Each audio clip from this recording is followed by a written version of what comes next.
videos from all over the internet that's going to flip your perspective. Let's just start. That's a lot. How is this possible?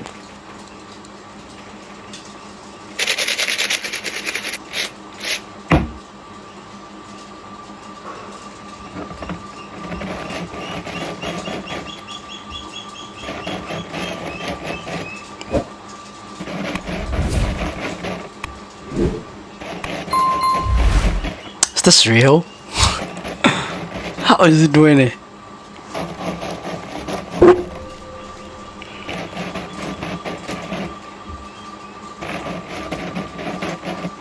How many hours is it going to take you to do this? This is a lot.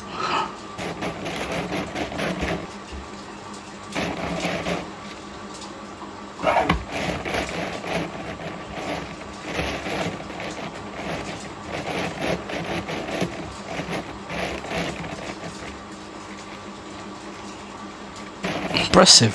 Almost done. It's crazy.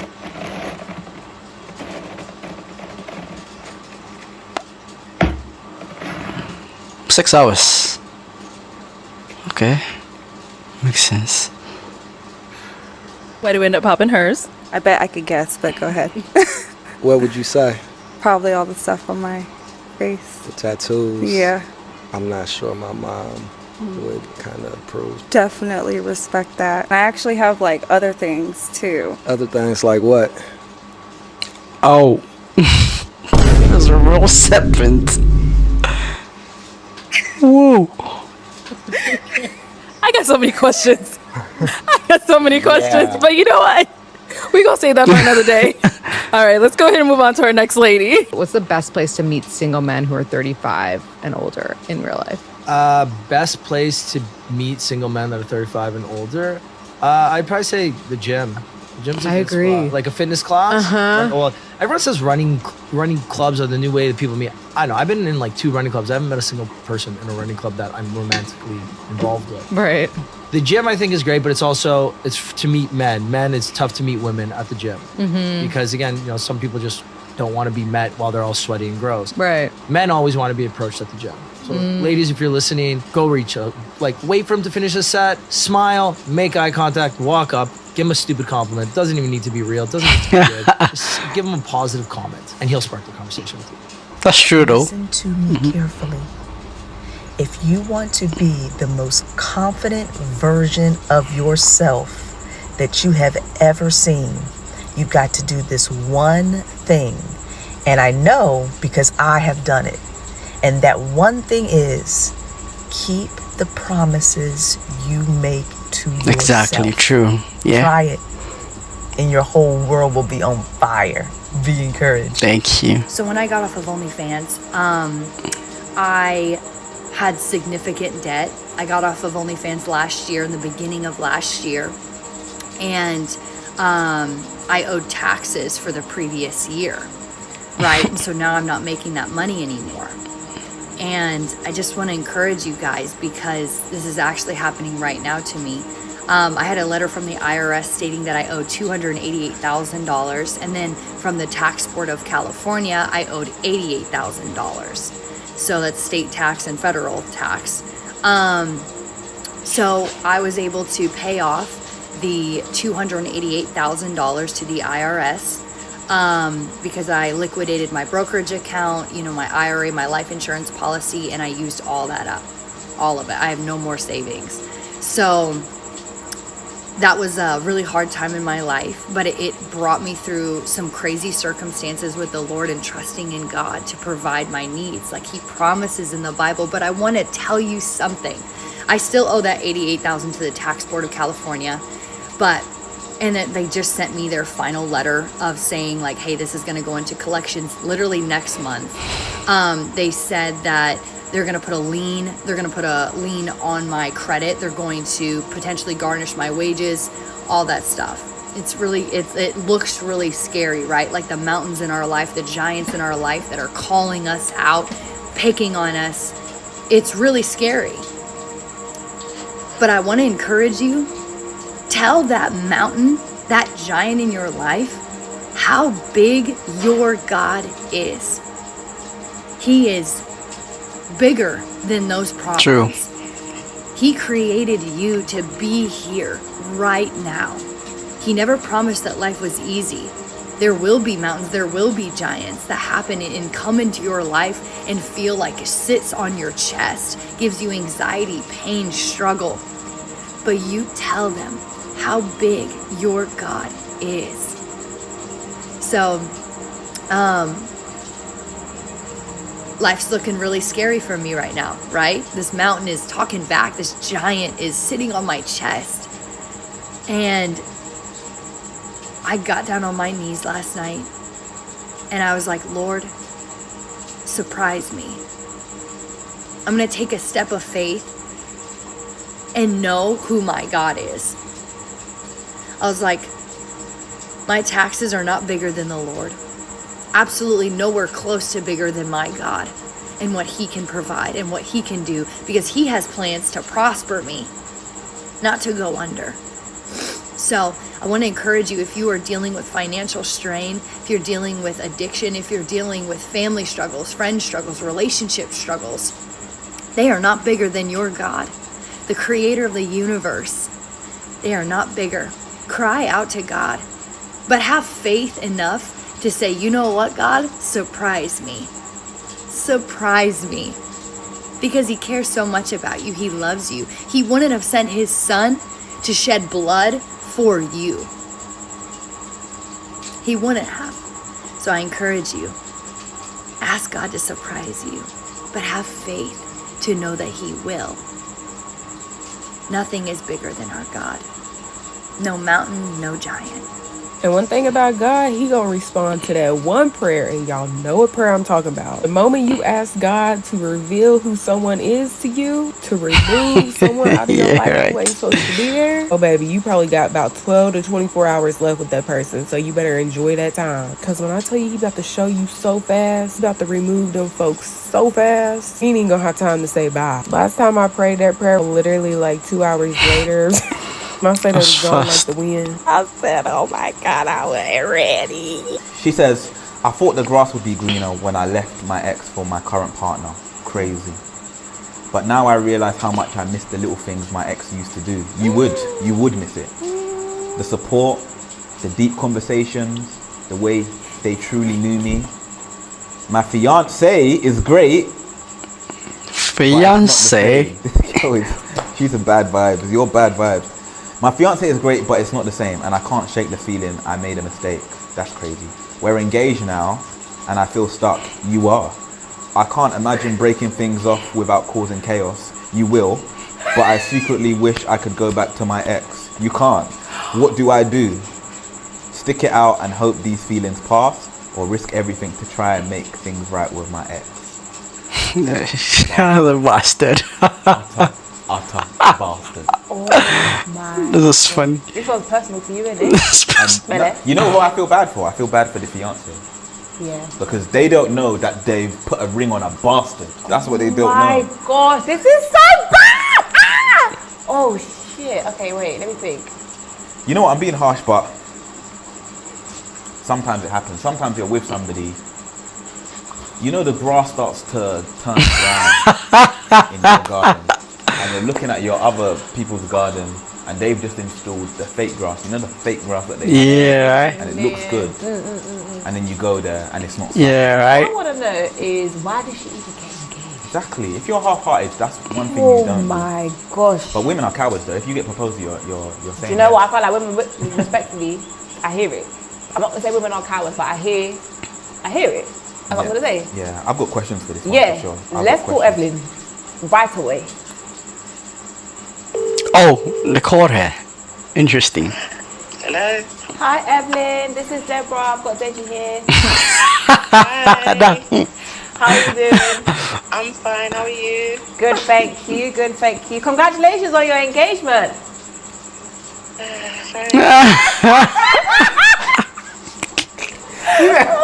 Utter bastard. Hey, this one is pepper. All right, cool. Yeah, please. Evelyn, what's happening? My brain is listen, I don't know what to do. This is one of those cases of the grass wasn't green. The grass is not green, It wasn't, and now I'm just. You're trapped now. You're just. Oh, don't say that. She's not trapped. She still loves me. She That's didn't how say I feel. That's how I feel. That's honestly how I feel. I'll be so real. In this situation, before we even get into it, there's no happy ending for you in this situation. I'll be honest, man. Yeah, it's just true, man. It's true. You either stay with the guy, endure. You're not happy, or you chaos. So much Yes. chaos that I don't even think your ex would want you back. Oh my gosh. Fall in love with somebody who has fallen out of love with this world. That is my favorite fucking quote that I've I love ever this so read in much. my life because it resonates so deeply to Yeah, my spirit right? and soul. And I say this because we live in such a thirsty time. We live in such a time where people are so insecure and they're trying so hard to fill all those empty spaces within themselves with getting abs, with driving a nice car, with having all the money in the world, with getting all the attention from the guys and the girls. These are the types of people that can be bought. These are the types of people that end up being sellouts. When you find somebody who sees beyond the 3D realm that we live in, that's how you know you found somebody who's so rare and who is so elevated. It's so easy to be driven by this temporary world. And Facts. I say this because This is you know, deep. everywhere I go, I'm not saying I am this person fully, but this is something that I hold dear to me, okay? I have seen so many relationships fail because people walk into them thinking they're getting into the relationship out of love, but both parties are getting into relationships out of their ego. true that, and they're yeah. trying to fulfill these holes inside of them with Makes so much external sense. things that are literally empty, True, okay? I am telling you, a godly woman or a godly man will never be satisfied with a worldly woman or a worldly man. These types of people are so fucking rare, especially in 2025, especially in this time, in this day and age. People are so insecure, they feel so empty internally, and they try so hard to gain external validation by looking good, by having abs, by having the car, by having the ass. And then if you look at other insecure people who are empty, they thrive and feed off of that. And this is why this reality to me confuses me. I swear to God, sometimes I say to myself, I sometimes wish I lived in a realm where physicalities and actually like tangible like things don't exist and we experience things only through energy. You can't see anything, you can't smell anything, you can't feel anything. All you experience Energy. is energy. Yeah, that makes and sense. that's kind of how I experience my That really reality. makes sense. You can look like a fucking $1,000,000, you can talk like $1,000,000 fucking bucks, but it's all about your qualities. It's all about your moral compass. It's all about how much of yourself do you sell out for this reality. Those are the people that to me are the most beautiful, profound people on the fucking earth. Listen to me carefully. You do what you have to do until you can do what you want to do. But that means that you have to be working on you. Be That's encouraged. deep. Oh. I had this thing is about to get consciousness. It's about to get souls. When you do it like this, I don't think it's going to forgive and forget. I mean, why will you maltreat it? You have to use it for your good, rather. You're making fun. It can turn serious real quick.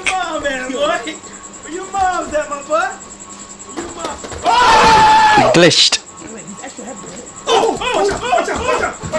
I want to ask you a personal question. Is there a difference between $50 million and $100 million? Yeah, a lot more tax. Oh, okay. Besides the tax part? I'm just kidding. Well, not kidding about that. That's true too. Yeah. That's just what your view of the world is, man. Like, I think that our house, you know, we're grateful for where we live, but it's like some people come to our house. It's like, oh, it's just like a. It's a beautiful house. I said, it's like a regular house. Yeah. And it's like, oh wait, that's not like a traditional billionaire house. And it's like, would I be happier if I had like more space to take care of? And maybe we also like going on, you know, vacations to nice places, but I also like having a house that's not that different from the one that I grew up in as a kid. Yeah.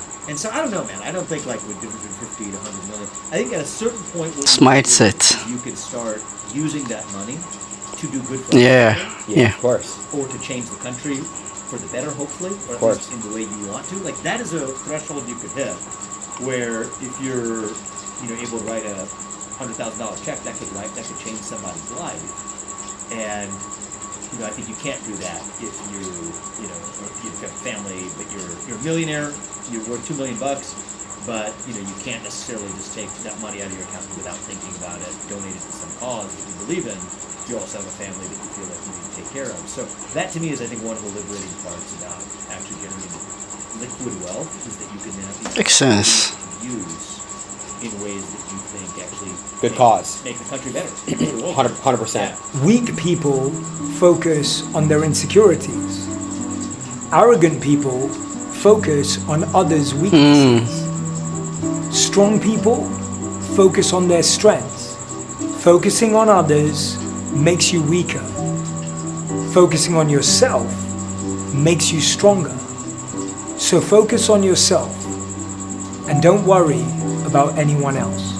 No matter how disappointed you may be, you do not punish your parents. It doesn't do any good. It never brings good results. It only makes things worse. And besides, you don't have the right to do that. You don't have the license to discipline your parents. Parents have some license to discipline their children. In fact, obligation. They just have to know how to do it right. But children have no license, no permission whatsoever to discipline their parents, punish their parents, or even criticize their parents.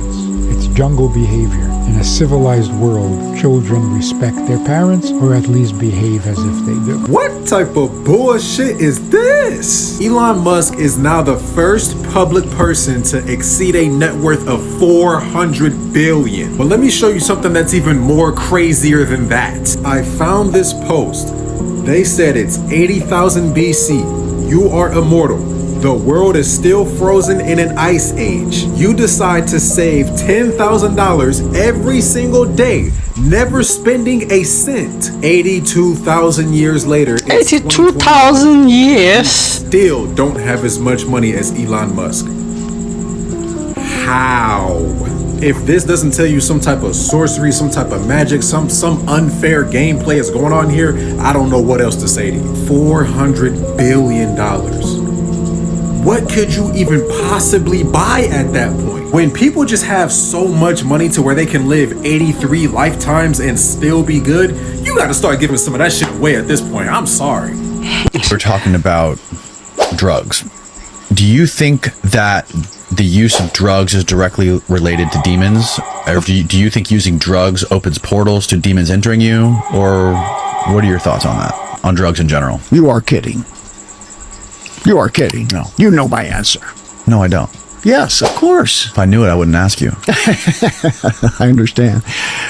Of course. It's one of the main factors that I deal with in getting rid of demons.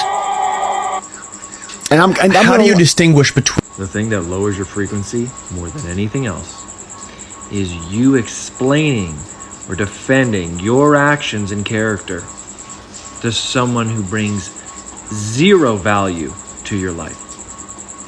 If you wouldn't want to be that person, why are you wasting any amount of energy explaining anything to them? The fact that every single ancient civilization in the entire world, they all have the same or very similar origin stories, and not one of them claims to have invented anything.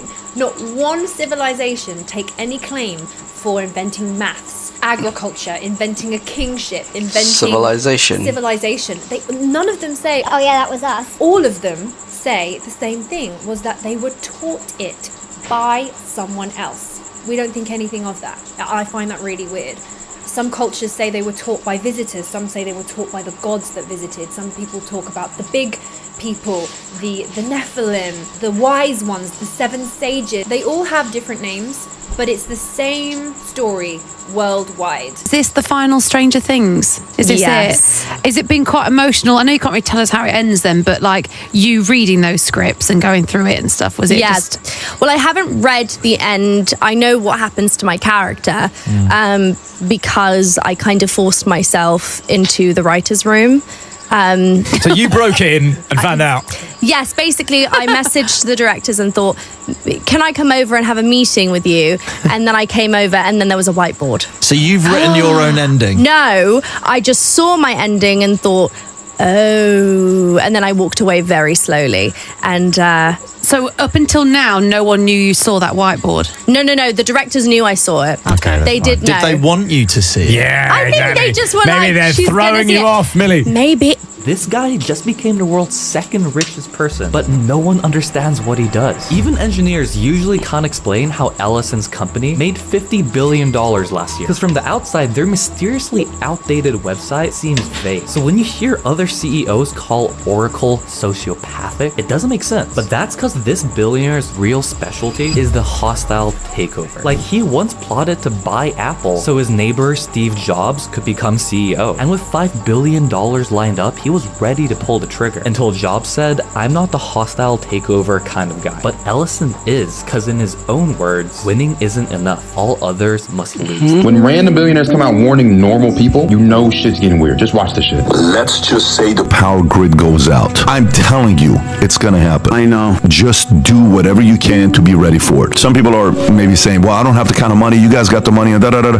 This isn't about money. Okay, now you tell me. Didn't Trump just mention that in a speech? The big problem is we need double the energy we currently have in the United States. Can you imagine? You don't have to hook into the grid, which is old and, could be taken out. If it's taken out, they wouldn't have any electricity. Now, I didn't take it serious until one of Trump's random military friends explained what would actually happen to America. Everything that you know is done, and desperation kicks in. When the power goes out, there goes your water, there goes your food, there goes your heat, there goes your cooling, there goes your transportation. And then people start getting desperate. You see looting. Wait until you see what it looks like when they just want something to fucking eat because they haven't eaten in 3 days. They're starving to death. And when this happens, information is going to be the most powerful resource because nobody's going to know what to do. Which is why everyone in my family has one of these. How to build your own water filter. How to make your own solar power system. How to build a water heater because it's the winter time. How to protect your house against intruders. Preserving fuel. A survival garden. All types of shit. You guys need to quit worrying about China. China's got their hands full. For every problem America's got, China's got fucking 1 billion problems more than we have. They got more debt than we have. They have an aging population that is probably 8 times bigger than ours is. Just the aging part of the population. They have debt problems that are beyond monster issues. They have more vacant real estate in their country than we have in totality. Entire cities and towns that are literally nothing there. Yeah.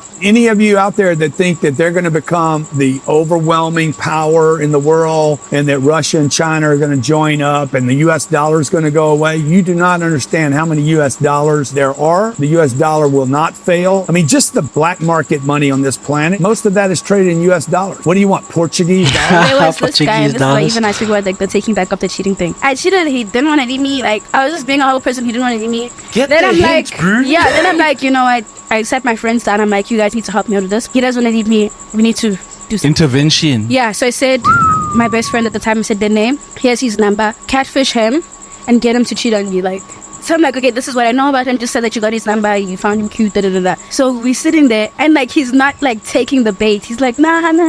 So I'm like, he's loyal. Right? So I had to stay because I don't have a reason. He didn't cheat on me with the girl. I don't know how, like, what did I do? I needed to call my friend from his phone this one day. And as I'm typing in the number, he sees he already has it saved.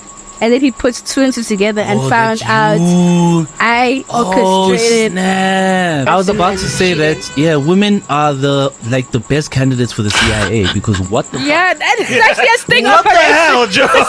It's great to understand your sexuality, but if you want to be magnetic, you need to harness the power of knowing that whoever you sleep with, you are creating an energy exchange. And you take a piece of their soul forever with you. Be cautious of who you let into your mind and body. This is a prototype rotor for the world's smallest handmade electric It's not motor. visible. It's the largest component in the assembly, and I made it on a watchmaker's lathe. This is so Here small. it is sitting on a grain of sand. On a grain of sand? So let's get cracking, and I will tell you about the motivation for Okay, this I'd like to project. hear it. It was originally inspired by one of Richard Feynman's infamous lectures entitled There's Plenty of Room at the Bottom. In this lecture, he offered a considerable cash prize to anyone who could make an electric motor no larger than 1/64 of an inch cubed. That's about the size of a grain of sand.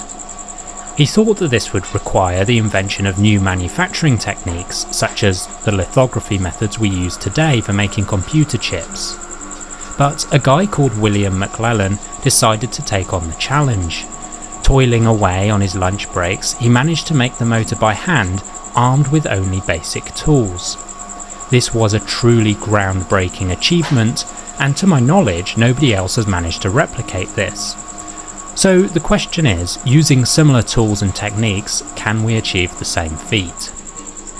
To stand a chance of making a motor at this scale, it has to be very simple. The idea here is 4 electromagnets are attached to a base plate, and the rotor sits between the electromagnets. By energizing diagonal pairs of coils with opposite polarities, the hope is we can rotate the magnetized rotor. My wife Hazel is going to build the drive circuitry using digital electronics, but I imagine McLellan used analog electronics for his motor. During the course of this video, I think it's important to remember just how small this motor is. I've filmed most of the footage through a microscope, so it's easy to forget. For example, the rotor shaft is 90 microns in diameter, which is about the diameter of a human hair.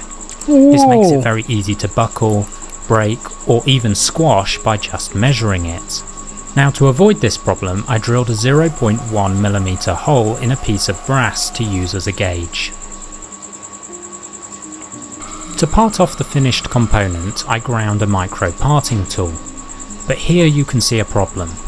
The parting tool. Whoa, this is so little. There was such a thing as posting too much on Instagram. Watch this. You post 100 times a day. 100. Yeah, that's why I told you. We have a big paparazzi content, being created here every day. How did you even figure out that posting 100 times a day works? Facebook told us. They said it doesn't matter. You can post like 10 pieces of content every hour. It doesn't matter. You know how many impressions we get every month? 9.2 billion views in the last 30 days. 120,000 posts in its lifetime. 31.5 million followers. This woman announced on Reddit she's trying it. 1 day, 100 posts challenge. This guy said, I wish I can try. More than 5 posts a day. She said, you probably won't know the account posted 100 times because the Instagram algorithm will only push posts to your feed based on your responses, not all at once. In other words, not all of your followers are going to see all of your posts. The truth is this works. I previously covered this guy who grew from 0 to 1 million followers in 2 months. He was posting 12 times a day. The fastest I personally grew was 1 to 2,000 followers daily, and that's when I was posting 6 times per day. The number one thing I learned for growth on Instagram: don't try to micromanage people's perception of you. Be yourself while posting as much as you can. People will see you for you, and the people who would naturally like you will find you and resonate. Understanding this is important. Knowledge not found in schools is the source of money not found in employment. Okay. This takes a bit of introspection to come around to, but what you learn in school teaches you how to make money as an employee because you learn much more than just math, science, or English. You learn how to conform. You learn how to memorize. You're literally plopped in front of a government-trained expert for multiple hours a day to study what you're told to study. Now, public education obviously isn't all that bad, but think about this. You don't control what is taught in public education. And if education conditions your mind and your conditioning determines where you end up in life, most people will end up like most people. The most successful people are self-educated, even if they went to school, but they don't just sit around and study all day. They build, they create, they fail. They follow their curiosity and learn what can't be taught in schools. So if you want a rare life, remember this, you need to pursue rare knowledge, and knowledge comes from many more places than study. I like that. Elon Musk, in some ways, has the body language of a character from Sims.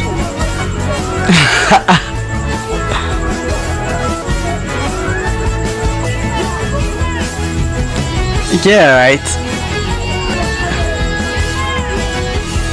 That's beautiful. Probably what that is, Elon Musk at some point was just like a nerdy kid, and he learned his reality and his behavior so deeply from games, probably including Sims, because isn't he like the 5th best in the world at some online game? He is, isn't he? He's so embedded in that reality, the same way as that I am with television. Like my whole life I've been like looking at TV and sitcom characters. Elon Musk is so embedded that he's actually mimicking the language. Elon Musk was raised by Sims. He is a Neuralink. He's sort of already enmeshed with that kind of, I was going to say artificial intelligence, but whatever that intelligence is. Are you Prince Harry's real father? Prince Harry, once a beloved member of the monarchy, stands at the center of revelations that challenge everything we thought we knew about royal bloodlines. After years of speculation and rumors, genetic testing has finally revealed an unthinkable truth. Secret heritage and hidden connections have emerged. Royal headline, Princess Diana's former flame, James Hewitt, speaking out now about a rumor circulating for decades that he is Prince Harry's biological father. Casting doubt on centuries of royal history and prompting the prince to finally cut all ties with a family he never felt truly his. Early royal life. Prince Henry Charles Albert David arrived on September 15, 1984, as the second son of Prince Charles and Princess Diana. His position as third in line to the British throne defined his early years, though he now stands 5th in succession. 5th? The world fell instantly in love with this mischievous little boy with a face full of freckles, so similar to his beloved mother, the princess of the people. From birth, his distinctive red hair drew public attention, a trait shared prominently throughout the Spencer family line, and particularly noticeable in comparison with the darker-haired Windsor relatives. In fact, neither his father Charles or his brother William had the same hair color, rather displaying a less noticeable shade of brown. However, Diana's brother Charles displayed the same bright red hair during his college years, establishing this as a clear Spencer family characteristic. Richard Dalton, Diana's longtime hairdresser, directly addressed this genetic trait, noting how the Spencer family red hair appears consistently across generations. Harry's uncle Charles seemed to be the only other pure redhead in his immediate family. That is, until someone else entered the royal family's life 2 years after his birth, showcasing a shockingly similar head of red hair that casted many doubts about Harry's heritage and bloodline. However, the hair was not the only reason why people started doubting that the younger prince was truly his father's son. There were no doubts that Diana was his mother, but the growing lack of similarities with Charles became stronger with the years, and the rumors were encouraged by the constant media speculation around the already troubled couple. Throughout his youth, Harry developed his own identity within the royal framework, markedly different from his brother William's more reserved demeanor or his father Charles's characteristic British aplomb. His participation in sports, particularly polo, became a regular feature of his public life. When he enlisted in the army and was photographed having fun with his comrades, looking like any other boy in his early 20s, the world started to pay attention to some physical characteristics and mannerisms that would fuel years of public discussion about his resemblance to various figures in royal circles. The matter of Harry's appearance has remained a topic of public discussion throughout his life. His height, build, and carriage matched neither the Windsor nor Spencer typical patterns exclusively. These distinctions, initially viewed as simple genetic variation, would later take on new meaning in light of genetic discoveries that prompted his decision to cut all ties with the royal establishment. Early photographs show Harry's changing appearance through years of public life, highlighting features that would become subjects of intense speculation. His characteristic smile, stance, and physical presence set him apart from both immediate family members and extended royal relations. These differences, subtle in childhood, became more pronounced as he reached adulthood. And that's when the world remembered the name of the man who had been around when he was just a toddler, a man with surprisingly similar features including red hair and freckles. The story of Diana and Hewitt. Why spend 2 years to learn how to become a pilot when you can literally just buy a plane ticket in 5 minutes? How much does it cost to go to aviation school?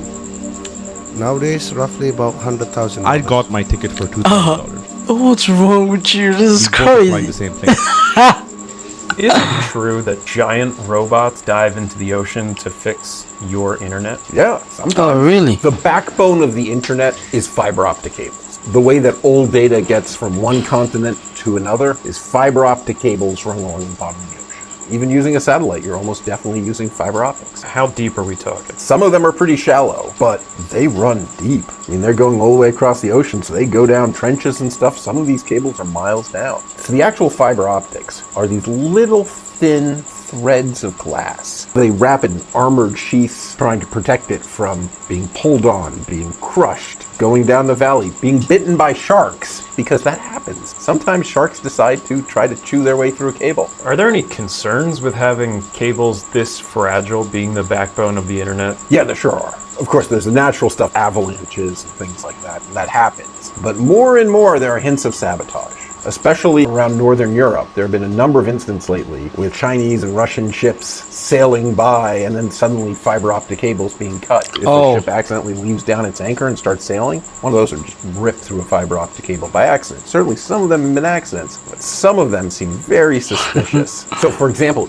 Egypt is a major choke point for these cables. According to Wired, back in June 2022, a cable got cut in Egypt, and it was a disaster. And the reason is that it's what connects the Mediterranean to the Red Sea, the Indian Ocean. If you want to connect something in Asia or in Australia or in Africa to Europe, you go through Egypt. And in June, the cable got cut, which means 7 countries in Africa lost their internet. 90% of Ethiopia had no internet at all.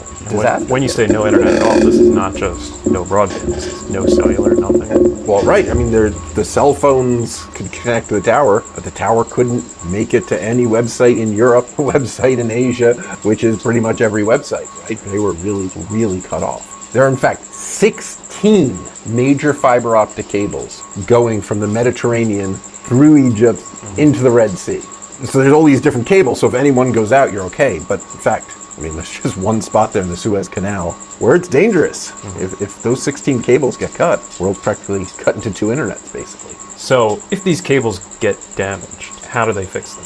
This is really cool. There are companies like ASN, Global Marine, Telxius, and these guys run big ships that go around, and when a cable gets cut, bounce a laser down the fiber. And if it's broken, a little bit of it will reflect back. By timing the speed of light over glass, they know how far down the cable it was cut. They have the maps, they can go there. If it's in shallow enough water, they'll send divers down, but usually it's not shallow enough water. So they'll send these big robots down to go pick up the cable and bring it all the way back to the surface, where they can cut it, clean it, splice on another end.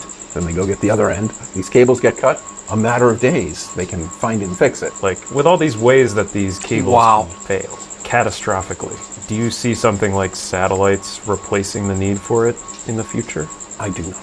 But in these scenarios where a country like Ethiopia loses 90% of their internet for a while, could something like Starlink still be able to help while there is no... Yeah. Starlink fairly recently has added their space lasers. So you go up to the satellite, and it can actually laser to the next satellite, that lasers to the next satellite, that comes down in a country that does have internet still. So they can keep you on. Now, of course, doing this reduces the bandwidth, you get a slower connection, the latency is much worse. But they added this to get to ships. They wanted to get internet to ships in the middle of the Atlantic Ocean. And there's no base station near there. It's pretty far between islands. So they laser over to another satellite. So, if you're doing that, you probably want to start laying down some rules of cutting off Netflix, cutting off YouTube. Don't let people do video calls, but then they can still text and email, and it's slower, but you'd be on the internet. So it's a solid backup option. Backup options, right. Like and follow for more connectivity That knowledge. was interesting. That was really, truly interesting. And I must say, these videos were so nice. These were so nice. So interesting.